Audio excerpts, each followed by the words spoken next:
Hello, welcome to another video. I recently did a video talking about all of the series that I have started in 2023. It will have been a very recent one. Maybe they upload before this, I don't know. But in that video I mentioned that I was going to do a companion video to that about all of the series I have finished in 2023. I have now just sat and compiled that list and realised that this video probably shouldn't exist because there just isn't really enough to it. So I've got my core pile up over here and my reading stats will tell me. Okay, my reading stats will not tell me because I haven't filled it in properly, but having a scroll through, I have finished 3 series that I personally would want to talk about. Just 3. 2 of those are entire trilogies that I have binged in the beginning half of this year. One of those was a 4-book series and I finished the remaining 3. So essentially 9 books that I have read this year have gone towards finishing series that I feel are worth talking about. Otherwise, I have finished some middle grade series, but with the way that, sorry, just shifting around, with the way that my reading is at the minute, I just don't feel like I have the passion to talk about the middle grade, and I don't want to like downplay them and make it seem like they weren't as good as they are. It's just the way that my reading has been. So I will mention what the middle grades are, but basically, long story short, I shouldn't have promised that this video should be a thing because I don't believe I've read enough to make it a thing, but we're here making it a thing because I promised that it would be a thing. So, let's go. One of the trilogies that I binge read this year is the Shattered Sea Trilogy by Joe Abercrombie. So this is half a king, half the world, and half a war. And these each follow a different character in this world, but follow the same overall plot. So our first one starts with Prince Yavi, who is born without a hand. He's seen as like less than a man, and he's kind of pushed out of his rightful place in line for the throne, and ends up aboard a slaver's ship. He has to band together with a group of unlikely allies to reclaim his rightful place as king. And from then on, the overall plot kind of shifts more to a bigger external threat from the High King of the land rather than just the individual kingdoms. And there is a like religious plot going on as well. So it does get a little bit bigger than that. But I went into this trilogy thinking that it was adult. It's not, it's YA. I am wiser now, was not wise enough at the time. It is a YA series, so it wasn't as deep as I wanted it to be. It wasn't as gritty as I wanted it to be. It read incredibly quickly. Like, I flew through these books. They're not enormous, but I absolutely flew through them. I think I read each one in like a day. They're so quick. The writing is just an absolute breeze, but I just didn't love them. They are all now sitting on my unhaul pile, except for this one right now that's in my hand, but will be going back on the unhaul pile. I don't see myself ever rereading these, and maybe someone else can enjoy them more than I did. I just didn't love the plot. I didn't think that it gave me anywhere near enough. I felt like I was just left wanting something bigger, something more epic, and it didn't give me the epic fantasy that I was after. So sadly, this trilogy was kind of just average. I don't want to say bad, because it wasn't bad, and I think if I went into it knowing it was a YA, then my expectations would have been very different. But it was meh. I think it was like 3 stars across the board for me. Not saying it's bad, just wasn't quite what I wanted. The other trilogy that I have absolutely flown through in the beginning part of this year is the Licanius Trilogy. This is the third book, The Light of All That Falls, but it starts with The Shadow of What Was Lost, all by James Islington. I always want to say Islington, but I'm pretty sure it's Islington. James Islington. I devoured these, absolutely loved them, cannot recommend them enough if you like the same sort of things that I do. If you like things that play with prophecy and destiny and politics, obviously, because political fantasy is my jam, but a little bit of timey-wimey stuff, kind of confusing, actually really confusing in relation to character work, like who is who, and then when you have that introduction of timey-wimey stuff, who is who, when. I do like that sort of confusion, it was in there. But if you like that sort of vibe, the same sort of stuff that I like, I do think that you should give the Licanius Trilogy a go. This is a series that I always struggle to summarise, because I feel like it develops so much and it changes so much that I always forget something. So allow me to try and explain The Shadow of What Was Lost. In this world, about 20 years prior to the beginning of the first book, there were a particular line of magical people called augurs, and they had godlike abilities. They were deemed to be too powerful and were overthrown and killed.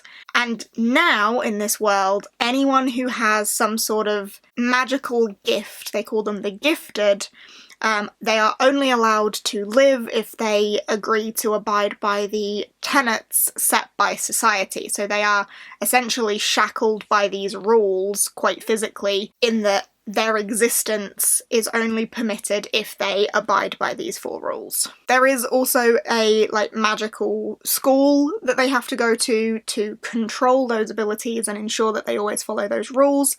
If they fail a certain trial, they will be turned into a shadow, and a shadow is essentially someone who has had their magic and memory and everything about them stripped. They are a shadow of a person.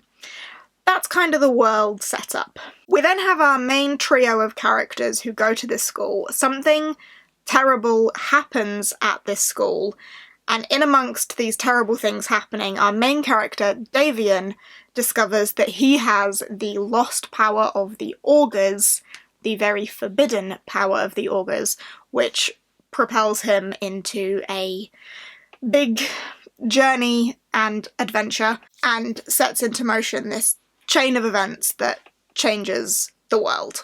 I think I will kind of leave it at that for an explanation of what that trilogy is about. That is the beginning of The Shadow of What Was Lost, at least, so you've got a base understanding of that one. It does get complicated, and I love it, and I give this series a 5-star rating overall. Absolutely loved it. Chef's kiss. Perfect. You should read it. And then the only other adult fantasy series that I have finished this year, which honestly shocks me, is The Faithful and the Fallen by John Gwynne. This is Wrath, obviously book 4. Is Wrath book 4? Good question. Yes, it is.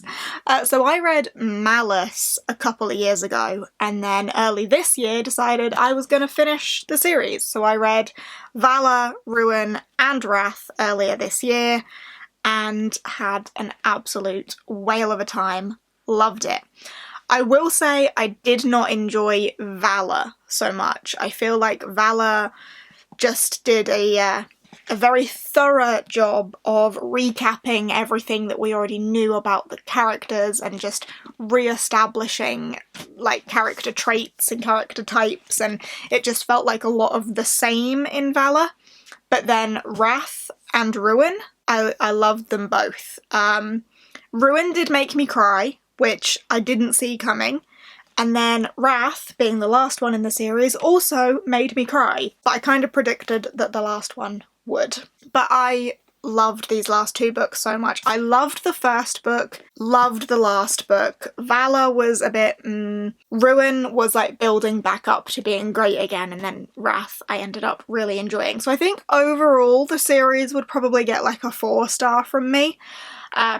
Like, I didn't love the series overall as much as I did the Licanius Trilogy, but I still had a fantastic time with it. Again, how can I explain this series?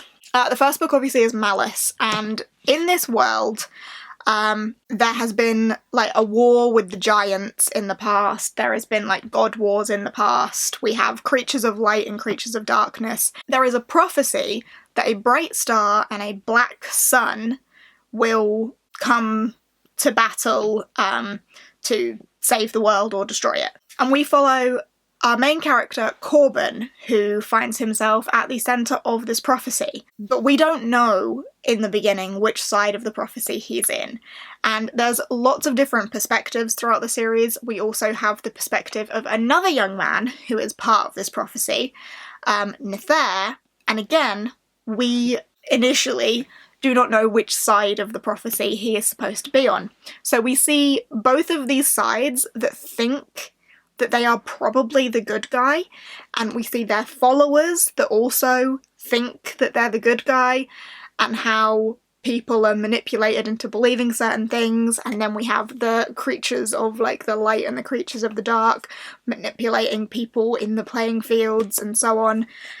It, again, is a very me sort of choice in regards to playing with prophecy and destiny and also being a big political fantasy. So I had a great time with this, and I'm very glad to have finished the series as well. I do hope to read John Gwyn's other series set in this world. Cannot recall what it is called off the top of my head. I think the first one is A Time of Dread, maybe? I do want to read those. So, somehow, they're the only 3 adult fantasy, not even adult because that one's YA, but they're the only series that I have wrapped up that I really feel are worth me talking about, because, as I say, the other ones that I have concluded have been middle grades. Now, I will just flick through my core pile and let you know what they are, just for the sake of having it mentioned, but I don't want to talk too much about them. Because I don't feel it's fair with the way that I feel in general about middle grade at the minute. I just don't have the passion to talk about it the way that I used to. I'm just not feeling it, you know? But I will still let you know that I did finish out The Battle for Roar by Jenny McLaughlin. Fun middle grade series about imaginary lands and dragons. I did finish out the Adventures on Trains series. With the Arctic Railway Assassin. I will say I have loved this series. I've loved every single one. Ooh, maybe Danger at Dead Man's Pass is my least favourite, actually, when I say loved every single one. Other than Danger at Dead Man's Pass, which just didn't have the same adventure for me, I have loved that series. Adventures on trains, around the world, amazing fun. I do still actually feel quite passionately about that series. Loved it. I also finished out A Thunder of Monsters by... who is that by? It's here, actually. S.A. Patrick. Thunder of Monsters. I also finished out that series, which is called The Songs of Magic, starting with A Darkness of Dragons. I liked it. Good fun about a young boy called Patch Brightwater, who is a piper who ends up in jail, and then they have to defeat the Hamlin Piper, who is a legendary evil of their town. It was fun. Again, I just don't feel massively passionate about middle grade right now. What else have I finished out?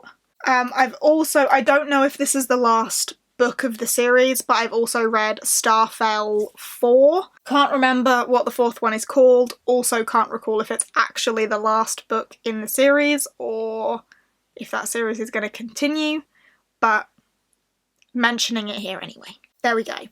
Okay, well, that is everything I have for you in this video. As I say, I probably didn't really have enough content to make this a video, but I hope you have enjoyed this little insight into the series I've finished so far this year.